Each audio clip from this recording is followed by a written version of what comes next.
What did you think of Jon's performance over Cyril Gane in his last fight? It just looked like Cyril was scared of the moment. Too much pressure, too big. He was afraid. He shouldn't even have been in there that night. So, honestly, James, it looked like it was a work. It looks like it was a fix. Maybe Jon Jones's brothers went over to France and told Cyril that they're going to pay him under the table to take a dive, because that's honestly what it looked like. So, as you guys can see in the previous clip, Colby Covington literally says, "It looks like a fix." And I want to give credit to the person that alerted me to this clip. It was a commenter named Ben Q on one of the videos that I made about UFC 285 being rigged. Ben Q was the one that alerted me to this video. I do not like to take credit for something I didn't do. So shout out to that commenter. All right, back to the video. You can see Colby Covington literally says, "It looks like a fix." Colby Covington has done more fighting than anybody in the comment section. So the people that are trying to argue against this being a fix, well, a professional fighter who knows way more about fighting than you ever will literally came out and says, "That looks like a fix." You may try to counteract him saying that by saying, "Oh, it's Colby Covington. He is known for saying controversial things." All right, you could say that if you want, but deep down inside, you know that that's devastating evidence against your viewpoint that this cannot be a fix. All right, many people are noticing that that fight looked ridiculous. But again, there's no point arguing with the gullible sheep, because no matter how much evidence you show them, their egos won't allow them to admit that they might have been fooled. Or they just could be NPCs. Or it could be arguing with bots. Who knows? Either way, as a truther, I have to learn to just let it go. Because some people are gonna keep their viewpoints no matter how much evidence you present to the contrary.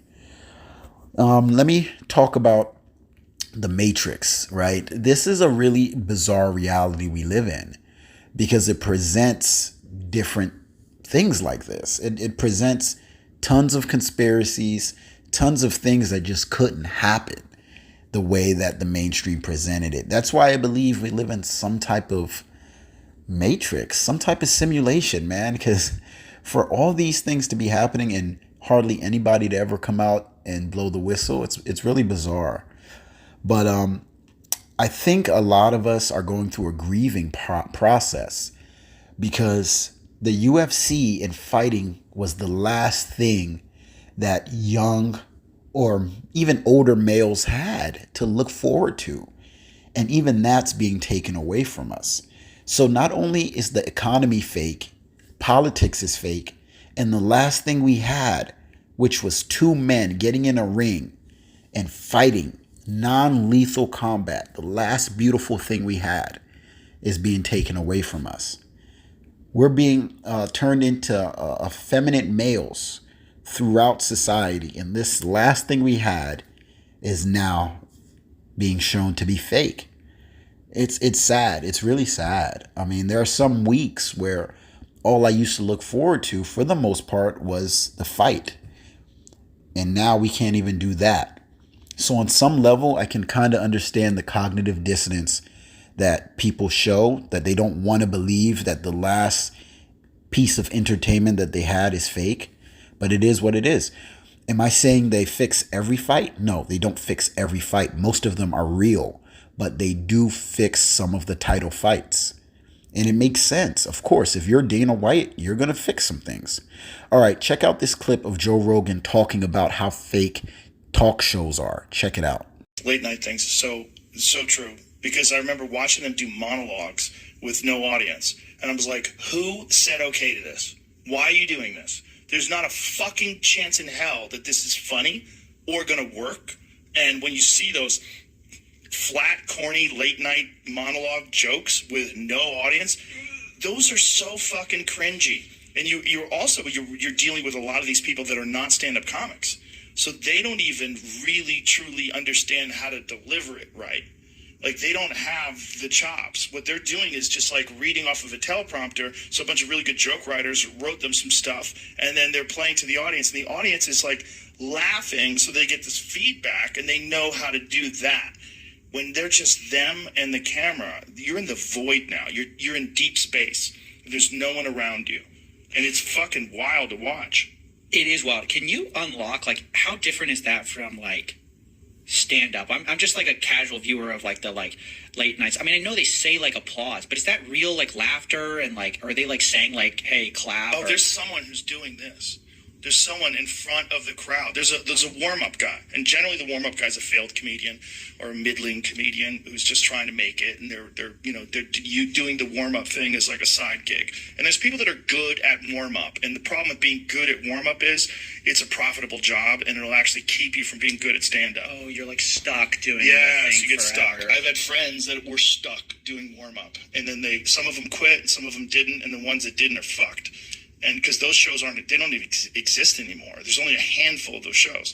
So, like, if you see, like, how many talk shows are there? There's very few. Yeah. There's Colbert, there's Jimmy Kimmel, there's Fallon. There's a few. There's only a few. Yeah. And so, they stand there, and there's applause signs. And then there's producers. There's the warm-up guy that's literally telling people at the club. They're like, okay, explain to the people. Okay, when Jimmy comes out, I want a big round of applause. Let's practice this right now. Ladies and gentlemen, Jimmy Fallon. Yeah. And everybody practice it. Yes. They'll train the audience how to do it, depending upon the set.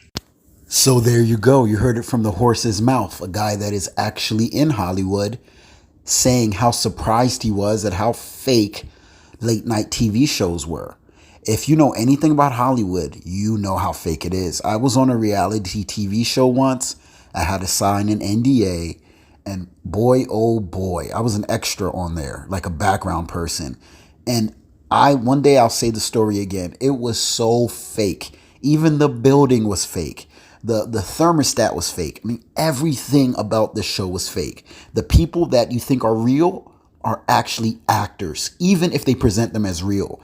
It was the craziest thing ever. And my boy that was with me and his fiance at the time and her friend were all like, oh my God, we did not know Hollywood was this fake. So the people that argue against, oh, the UFC would never rig fights. Oh, they would get in trouble. They know nothing about Hollywood. The UFC is an entertainment company. It's not a sports company.